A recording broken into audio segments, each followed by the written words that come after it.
You, John Fitzgerald Kennedy, do solemnly swear. I, John Fitzgerald Kennedy, do solemnly swear. That you will faithfully execute the office of President of the United States. That I will faithfully execute the office of President of the United States. And will, to the best of your ability.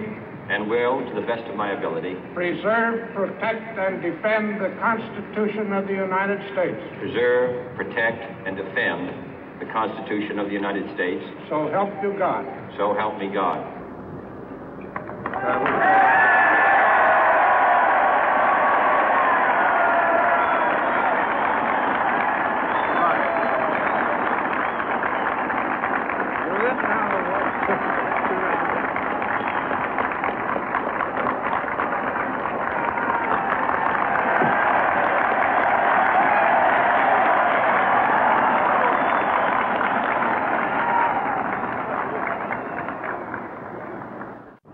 Vice President Johnson, Mr. Speaker, Mr. Chief Justice, President Eisenhower, Vice President Nixon, President Truman, Reverend clergy, fellow citizens.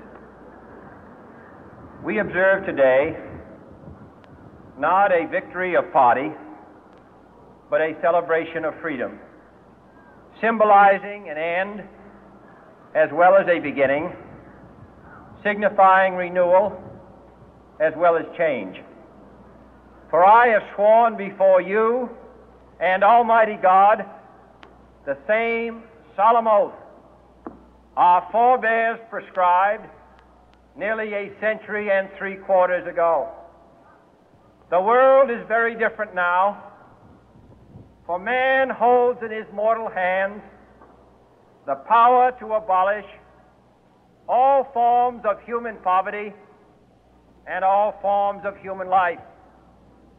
And yet the same revolutionary beliefs for which our forebears fought are still at issue around the globe. The belief that the rights of man come not from the generosity of the state, but from the hand of God. We dare not forget today that we are the heirs of that first revolution.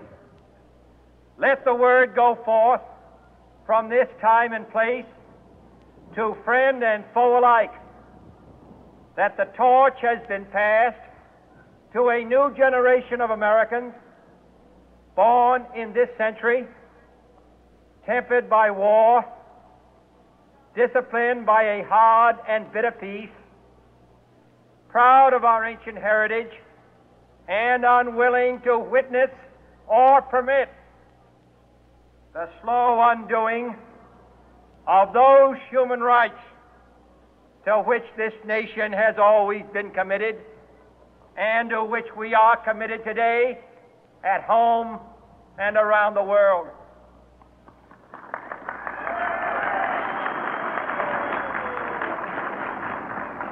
Let every nation know, whether it wishes us well or ill, that we shall pay any price, bear any burden, meet any hardship, support any friend, oppose any foe to assure the survival and the success of liberty.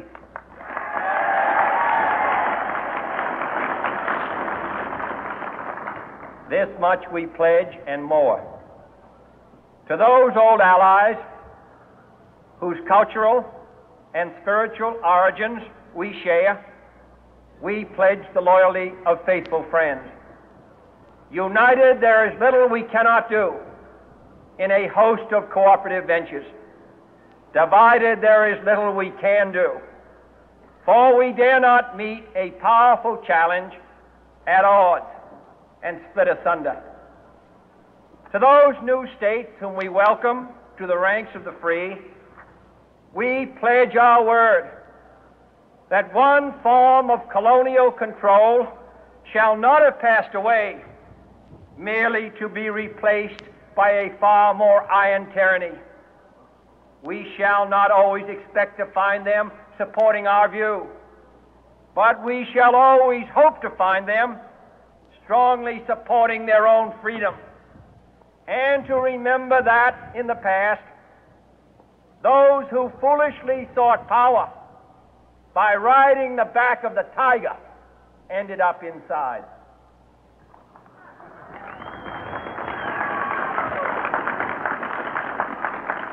To those people in the huts and villages of half the globe struggling to break the bonds of mass misery, we pledge our best efforts to help them help themselves for whatever period is required, not because the communists may be doing it, not because we seek their votes, but because it is right.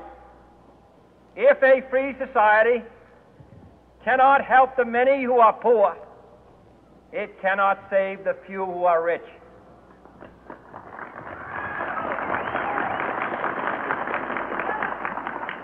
To our sister republics south of our border, we offer a special pledge to convert our good words into good deeds, in a new alliance for progress, to assist free men and free governments in casting off the chains of poverty. But this peaceful revolution of hope cannot become the prey of hostile powers. Let all our neighbors know that we shall join with them to oppose aggression or subversion anywhere in the Americas. And let every other power know that this hemisphere intends to remain the master of its own house.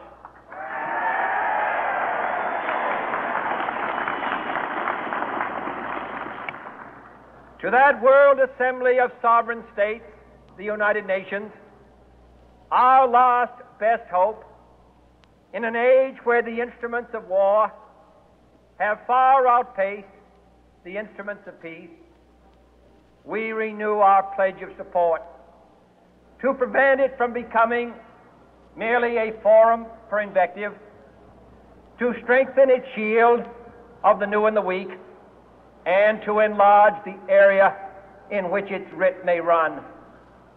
Finally, to those nations who would make themselves our adversary, we offer not a pledge, but a request that both sides begin anew the quest for peace.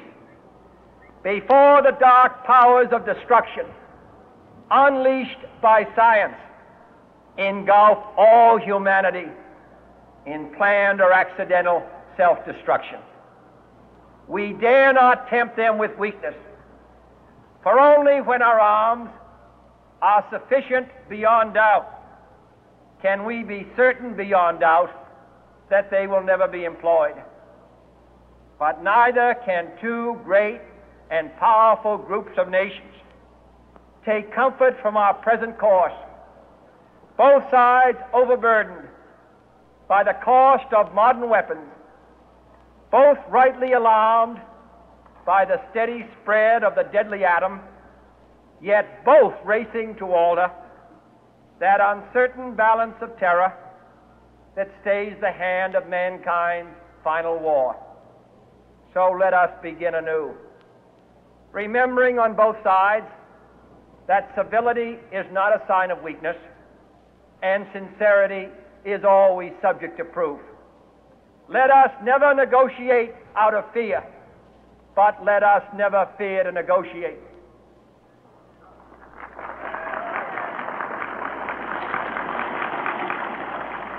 Let both sides explore what problems unite us, instead of belaboring those problems which divide us.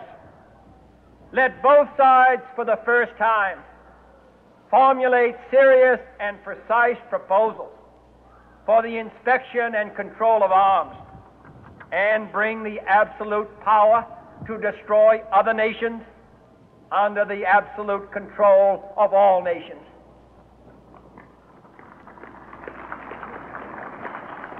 Let both sides seek to invoke the wonders of science instead of its terrors. Together, let us explore the stars, conquer the deserts, eradicate disease, tap the ocean depth, and encourage the arts and commerce. Let both sides unite to heed in all corners of the earth the command of Isaiah to undo the heavy burden and let the oppressed go free. And if a beachhead of cooperation may push back the jungle of suspicion, let both sides join in creating a new endeavor, not a new balance of power, but a new world of law, where the strong are just and the weak secure and the peace preserved. All this will not be finished in the first 100 days, nor will it be finished in the first 1,000 days, nor in the life of this administration, nor even perhaps in our lifetime on this planet. But let us begin.